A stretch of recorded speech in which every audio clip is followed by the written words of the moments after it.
Hello, my dear students. Welcome to Easy Notes. Today we'll be starting the very first chapter of chemistry, that is nothing but classification of elements and periodicity in properties. Okay. The first lecture will be done today, in which we'll be studying about periodic table. Introduction to periodic table. So, what is periodic table and all we'll be studying. So, the first thing, why do we need to classify the elements? There are many elements, right? Why are we classifying them? Why can't we say them as like everyone are metals? Like we are classifying, right? So and so are metals, so and so are non-metals. These are chalcogens, these are halogens, these are alkali metals. Like that, we are classifying them. Why do we need to classify? First thing, in 1800, only 31 elements were known, but in 1865, the number increased to 63. Today, as of now, there are 118 elements are officially known and recognized, including some that are man-made. Some are man-made, but many are 99% of them are what? Natural. Since studying each element separately is difficult, so scientists organize them into a systematic classification. For every element, instead of studying one by one, they made a system in which we'll be studying about all the elements. Few will be having similar properties, so we'll be learning about them in a single time, like that. This made understanding their properties easier and also helped in predicting new elements. What can be the new element present at that place, right? So that's why we classify elements to study easily. Instead of studying one by one, to study easily in a group, we'll classify the elements. So let us see the first classification, that is nothing but Dobryner's triad. In 1829, Dobryner proposed the law of triads. What does it say? The atomic mass of the middle element of a triad means the group of three, is nearly equal to arithmetic mean of atomic masses of the other two elements. Let us understand with an example. We have three elements: lithium, sodium, and potassium. Okay. Lithium has atomic mass of 7. Sodium has 23 and potassium has 39. So according to Dobryner, the sum of these two, lithium, atomic mass of lithium, that is nothing but 7 plus 39 divided by the mean means divided by 2. The atomic masses of middle element of triad is nearly equal to arithmetic mean. Arithmetic mean means add and divide by the number of terms. We have only 2, so we will divide by 2. That is equal to what? Atomic mass of middle element. So let us see, 7 plus 39 will be 46. 46 divided by 2 will be equal to 23. So it proves that lithium, sodium and potassium are triads. So there were some elements which were proving this law correct, but there were many elements which were not proving this law correct. Okay, so that's why this law was only up to some extent. Okay. For another example, we can take like calcium, strontium, and barium. Right, calcium has atomic mass of 40, strontium have 88, and barium has 137. So if we add them, 40 plus 137 divided by 2. 40 plus 137 will be 177 by 2. 177 by 2 is 2 8s are 16, then 2 8s are 16.5, 88.5, nearly equal to the middle element's atomic mass. It is nearly equal, not exactly equal, but nearly equal, we can say. Okay, next came the law of octaves, which was given by Newlands. Newland's law of octave. In 1865, John Alexander Newland proposed this law. What does he say? He said that when elements are arranged in increasing order of their atomic weights, any atomic masses, every eighth element has the properties similar to the first element. Every eighth element has the properties similar to the first element.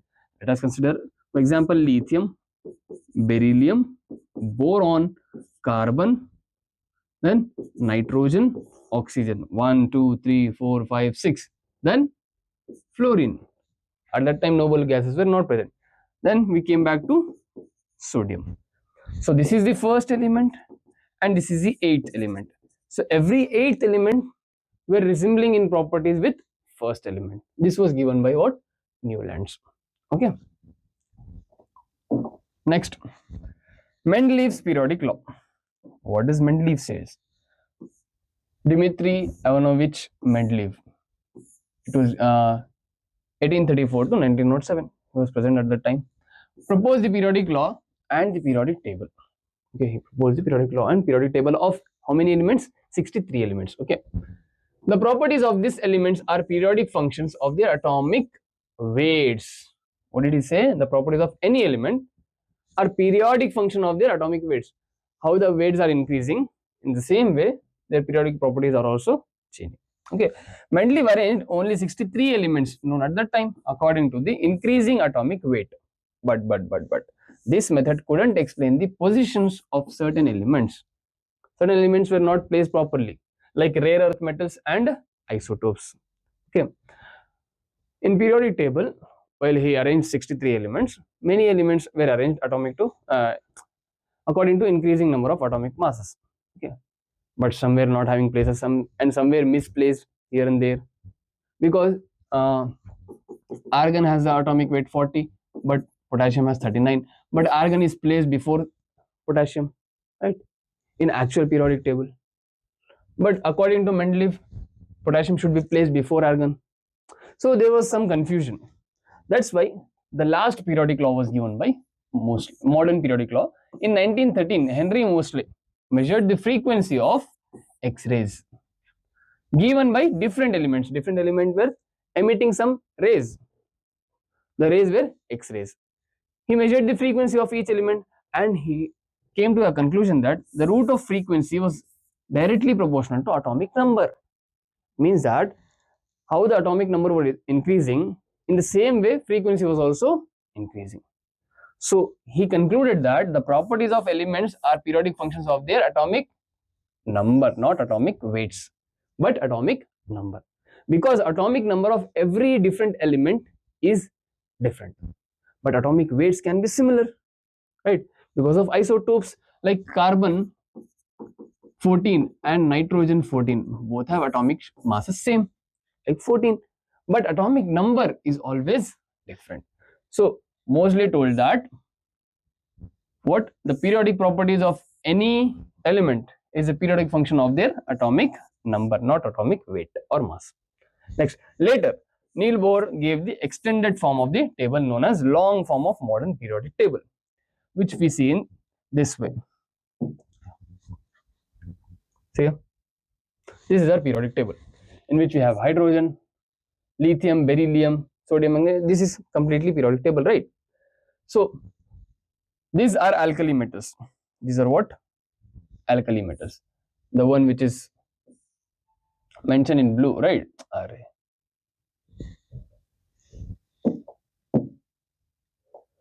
Which is mentioned in dark purple color, they are alkali metals. Light purple, slightly pinkish type, they are alkaline earth metals. They are divided in this form. Okay, these are transition metals. What are transition metals? We'll see later. Okay, next, these are lanthanoids and these are actinoids. Next, post transition metals. After transition, if they are present, they are known as post transition metals. Okay, next are non metals. These are non metals present in the p block. This is S block. Starting two are S block. These are P block. The center part is D block, and this last two lines are what? F block, like that. In that way, it was present. These are reactive metals, rare gas, and unknown. See, periodic table is made in this way.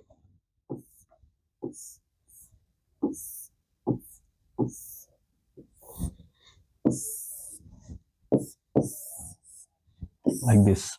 Okay. Here we have two groups. Acha, vertical lines are known as groups. Horizontal are known as column rows. These are groups and these are rows. Here we have two. In between here we have 1, 2, 3, 4, 5, 6, 7, 8, 9 and 10. 9 and 10. Okay. And here we have 1, 2, 3, 4, 5 and 6. Like this we have. This is group 1, this is group 2, group 3, 4, 5, 6, 7, 8, 9, 10, 11, 12, 13, 14, 15, 16, 17 and 18. So totally we have 18 groups. Now these are divided into columns as well. Rows. We have how many rows? 1, 2, 3, 4, 5, 6 and 7. Totally how many rows we have? 7 rows. Okay. Here we have 2 other rows. I'll say about this. These two comes under S block. This whole thing comes under P block. From group 1 to 2 are S block. From group 13 to 18 are P block. We have 18 groups and 7 columns or rows, we can say. Periods, we can say. Periods, sorry. 18 groups and 7 periods. Okay. And this middle thing is D block. And these which are separately present, these actually are present in third period. Okay, these are actually present in third period, but they are mentioned out of the table to keep the table compact. Okay, these are F block elements. So we have 4 blocks: S, P, D, and F. So S block are starting 2 groups. P are last 6 groups. Between they are D. The separately mentioned are what? F block elements. Okay. See, we can see it now. These are S. This whole thing is P. This is what? D. And these two are F. Okay. Easy?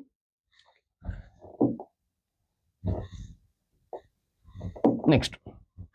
Why atomic number is a fundamental property? Because atomic number is equal to the number of electrons in the energy shell of an atom. Physical and chemical properties of element depends on the number of electrons and their arrangement. It all depends on number of electrons and their arrangement.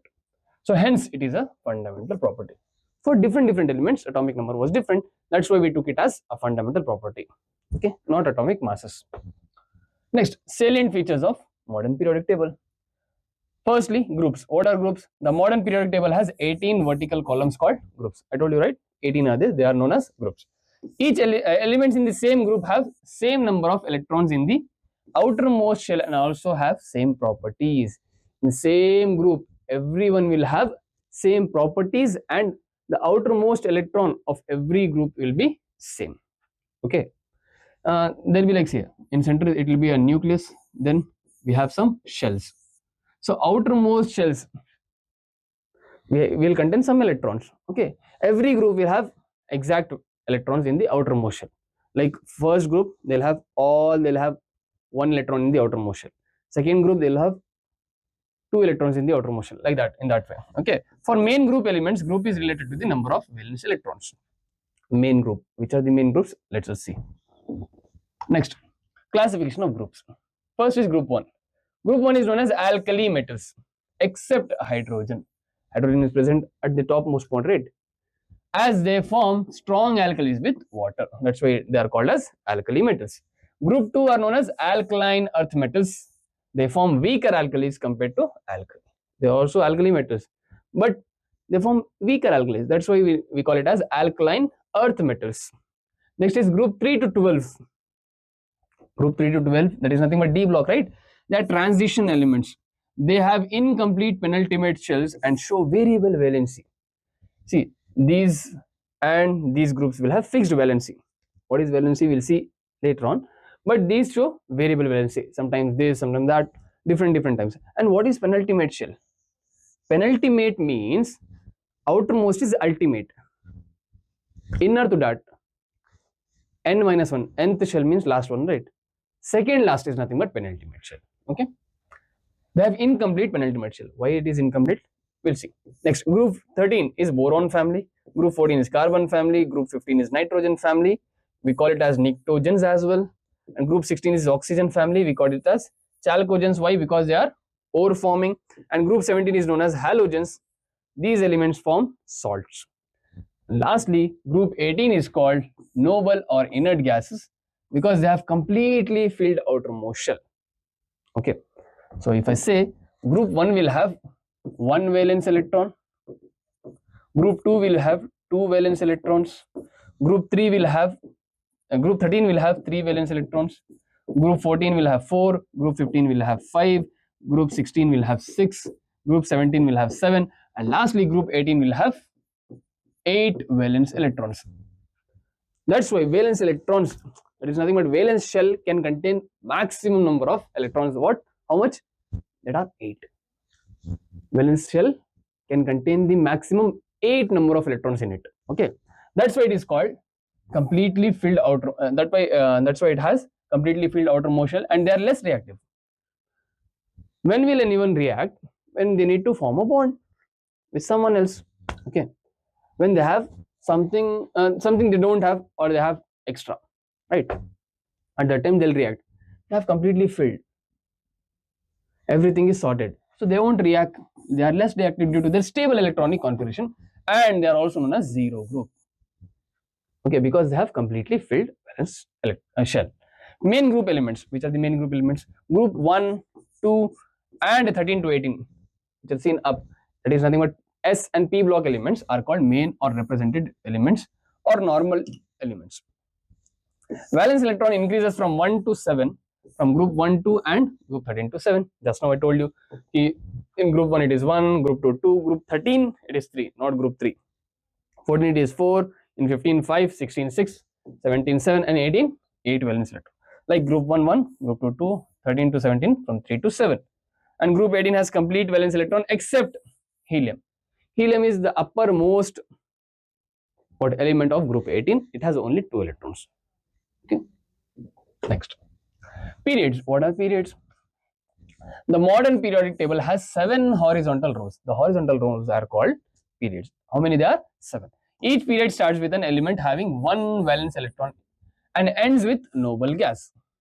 Every period will start with one valence electron. That is nothing but from alkali metals. Ends with noble gas, which has 8 valence electrons. Right. The period number indicates the number of shells in an atom. If it is in first period, it has only one shell. If it is in second period, it has 2 shells. If it is in third period, it has 3 shells. In that way, period 1 have 1 shell, 2 have 2, similarly 4 have 4. Like 7th period will have 7 shells in that. Okay. Next, note points to be remembered. Lanthanides, that is nothing but 6th period. They are present in 6th period. They are present in 6th period and 3rd group, remember. And actinides, they are present in 7th period, belong to group 3. They are shown separately at the bottom to keep the table compact. I explained you this. Lanthanides and rare earths, whereas actinides are radioactive.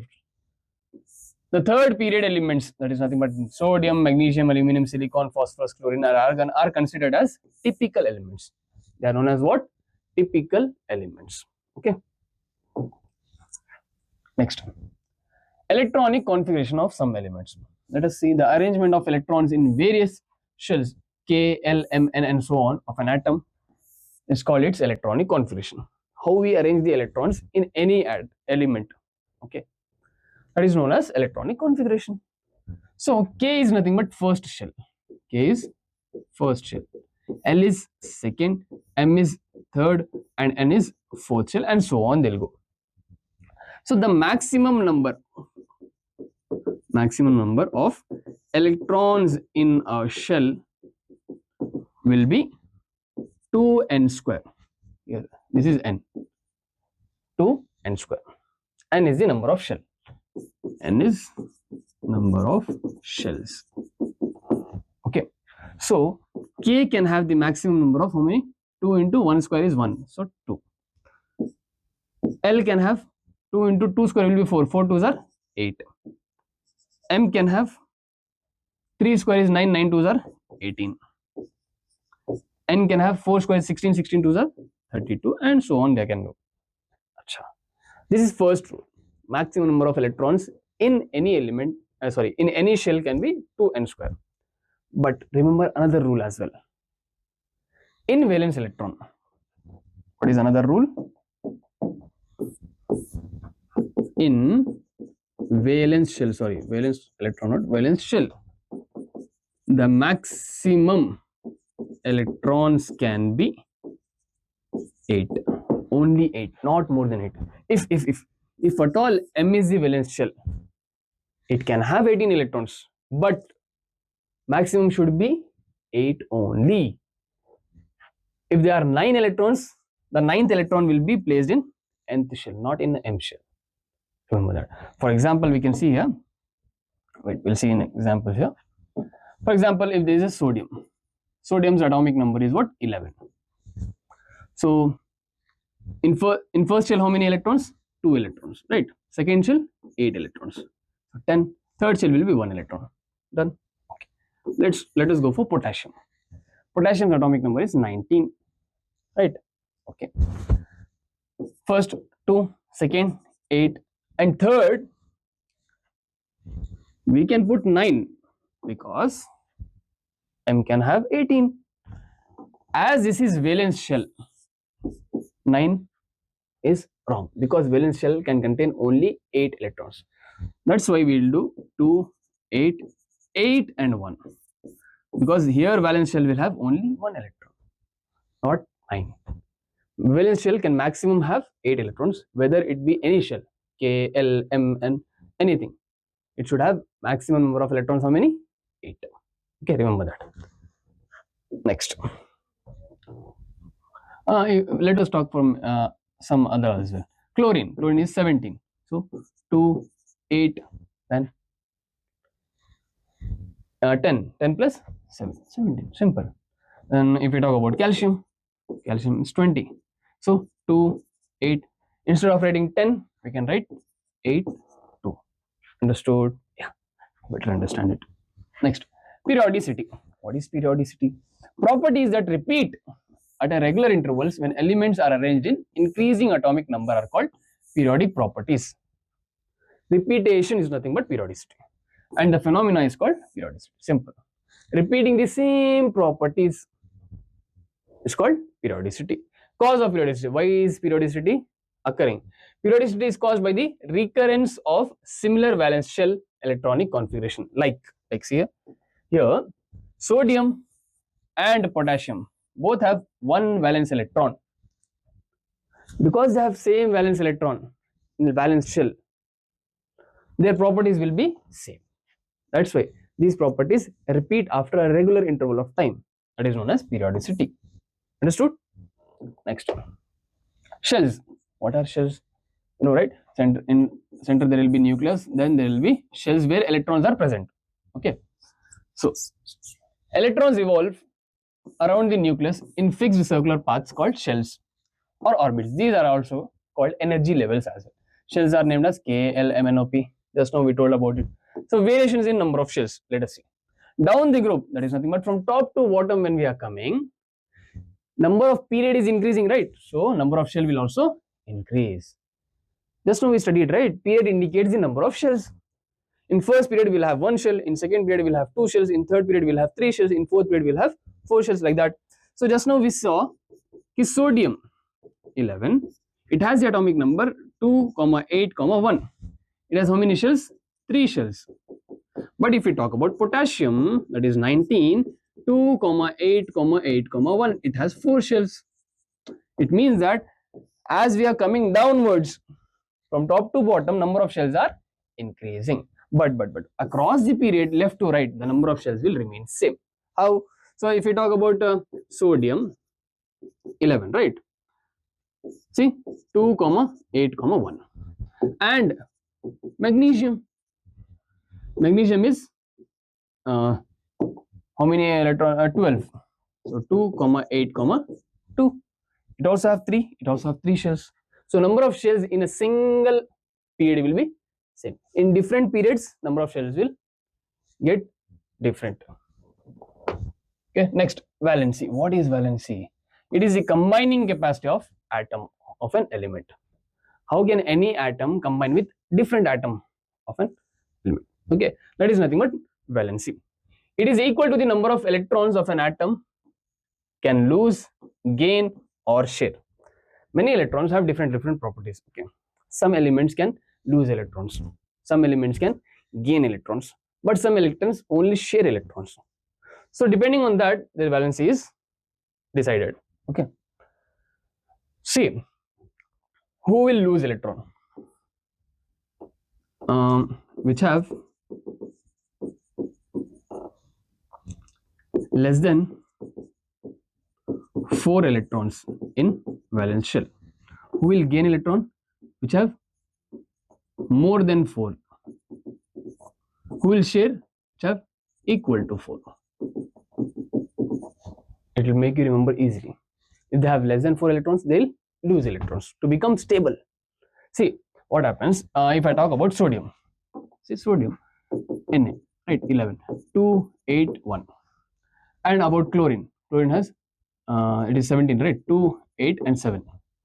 Now, everyone wants to be stable, and stable electronic configuration is in the outermost shell. We need 8 electrons itself, only 8 electrons, 2, 8, and 1. If sodium loses 1 electron, it will become 2, 8. Means that in the outermost shell it will have only 8 electrons. It is stable now. And if chlorine gains 1 electron, the outermost shell will become will have 8 electrons, so it will also become stable. So this will lose electron and this will gain electron. Understood? Okay. Next, valency and valency. Down the group, valency remains the same. Down the group, it means that in the same group, valency will be same. If we talk about sodium and potassium, right? Just now we talked. Sodium is 2, 8, and 1.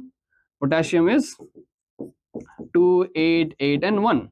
Their valency is same. They can lose maximum number of electrons are 1. Okay. If we talk about fluorine and chlorine as well, fluorine has 9 and chlorine has 17. So it will be 2, 8, and 2 and 7. Not 2, 8, and 7. 2 and 7. Here it is 2, 8, and 7. They both have 7 electrons. So their valency will also be 1 of gaining, not losing, of gaining. Okay. Next, across the period left to right, from here to here, it increases from 1 to 4 up to group 14, then decreases to 1 till group 17. Why is it like that? See, I'll write lithium, beryllium, boron, carbon, nitrogen, oxygen, fluorine. Okay. This is first group, this is second group, this is 13th group, right? 13th, and this is 14th, and so on. See, here we have 1 valence electron, so its valency will be 1. Here we have 2 valence electron, its valency will be 2. Here we have 3 valence electrons, so its valency will be 3. Here we have 4 valence electrons, its valency will be 4. But as soon as we come here, we have 5 valence electrons. Now, losing 5 is easy or gaining 3 is easy? Obviously, gaining 3 will be easy. So we'll do 8 minus 5, that is nothing but 3. Its valency will be 3. Here valence electrons are 6. Its valency will be 2. That is nothing but 8 minus 6. Here valence electrons are 7. 8 minus 1. That is nothing but 7. 8 minus 7. That is nothing but 1. Right. So till here losing was easy. After that gaining will be easy. That's why we prefer being stable. However it can be. See, carbon can share electrons with another carbon. It also has 4. It also has 4. They can share and form 8. It has 8. It has 8. Simple. But here they prefer to lose because losing is easy. They prefer to gain because gaining is easier. Everyone thinks about their own, right? You have to be selfish. Elements are also selfish. They lose till here and they'll gain from here. Okay. Next, note points. If valence electrons are 1, 2, 3, and 4, then the valence is also 1, 2, 3, and 4. If valence electrons are 5, 6, 7, then the valence will be 3 to 1. Just now I told you. Valence is always written as positive charge, positive. Okay. Valence is always positive. But charge or oxidation state may be positive or negative. Okay. Because on chlorine it has minus 1. But the valence is only 1, not minus 1. Because valence is always positive. In main groups, elements of the same group generally have the same valency because they have same number of valence electron. That's no we told right here. They'll have same valency. They'll have same valency. They'll have same valency. Okay. Next, some questions. So first question is elements A, B, C and D, C, D and E have atomic numbers 3, 9, 11, 17 and 18 respectively. Answer the following questions. So many questions we have. So let us write the electronic configurations. 3, what were they? 3, 9, 11, 17, 18. 9, 11, 17, 18. This is A, B, C, D and E. Okay. So electronic configurations will be 2, 1, 2, 7, 2, 8, 1, 2, 8, 7, right? Then 2, 8, 8. From here, can you say for which group it belongs? It belongs to group 1, right? Because 1 electron in outermost shell. It also belongs to group 1. It also has 1 electron in outermost shell. It belongs to group 17. It has 7 electrons in the outermost shell. It also belongs to group 17 and it belongs to group 18. Okay. Now we'll see the questions. Write the electronic configuration. First question was that. Write the electronic configurations of elements. We wrote it. Next question. Identify which elements belong to the same group. Array, we did it.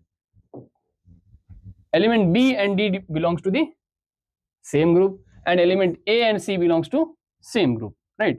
B and D, A and C. Why? Because they have same number of valence electron in the outermost shell. Give reason they asked, right? Okay. Identify which elements belong to the same period. Same period. Same period means same number of shells. Here we'll write the answers. Okay, let us write the answers here. We wrote this here. A and C, B and D. Okay, which belong to the same period. Same period means number of shells will be same. 2, 2, 3, 3 and 3. It means that A and B belongs to same shell and C, D and E belongs to same shell. A and B, C, D and E. Okay, these two belongs to one shell. These two belongs to the same period. Sorry, same period. Okay, find valency of each element. Okay, we'll find. It has 1. It has 1. It also has 1. It also has 1. It has 0. No valency. Simple. They both can lose. They both can gain. It cannot lose, neither gain. Next, which element is most reactive metal? Remember, as we go down the group, as the number of shells increases, it is more reactive metal. Okay, remember. So, number of shells are increasing, and also, right? Alkali are metals, right? Simple. So remember, group 1 will be metals. First thing, and which is more reactive? This A or C, which is reactive. As the number of shells increases, reactivity increases of metals. Okay, so which is more reactive? C is more reactive. Which element is most non-reactive metal? Down the group, reactivity decreases, and non-metals are where? Towards right side. That is nothing but 17th group. These are non-metals. These are the non-metals. Oh shit. These are non-metals. Okay. So which is the most reactive non-metal? Down the group, reactivity decreases, but 9. As the number of shells increases, reactivity of non-metal decreases. So fluorine is most non-reactive metal. Fluorine is B. Next, which element is chemically inert? Explain using electronic configuration. Chemically inert means noble gases are chemically inert. There is nothing but E. Is chemically inert because it has completely filled valence shell. Compare the number of shells in A and C. Number of shells in A and C. What conclusion can you draw about it? Okay. A and C. Number of shells are 2 and 3.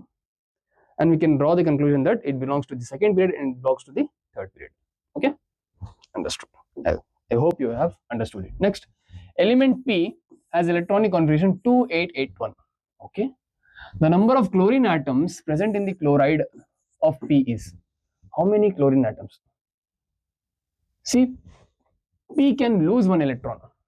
Chlorine can gain one electron. So only one chlorine will be there, right? Simple. See, if it can lose two electrons, there will be two chlorines to gain those two electrons. If it can lose only one electron, there will be only one chlorine, right, to gain this electron. Simple. Next, an element belongs to the third period and 16th group. Okay, it will have electrons in the valence shell. Simple, we don't need this. 16th group means it will have 6 valence electrons. 16th group, right? 13 3, 14 4, 15 6, like that we have remembered. Use the letters only written on the periodic table given below to answer the questions. Okay, you can answer this question in the comment section. See, because see, number of valence electron they're asking. Again they're asking single negative charge will be there on which one, which will have 4 shells, and which is more reactive. Simple. So you can answer this. Next, last question of the day. An element X belongs to group 2. Okay, an element Y belongs to group 15. Group 2 and group 15 in the periodic. What is the number of valence electron in X? X has 2 valence electrons. Okay, what is the valency of X? 2 valence electron means valency is also 2. What is the number of valence electron in Y? Group 15 have 5 valence electrons. What is the valency of Y? 8 minus 5, that is nothing but 3 is the valency of Y. Was that easy? I hope it was easy, right? So in next lecture, we'll be continuing next topics like what will be its chemical properties, atomic radius, these, that, everything, electron affinity, electron enthalpy. Okay, till then, keep studying and keep downloading Easy Notes app. I hope it was our first class and it was real helpful for you. Bye bye.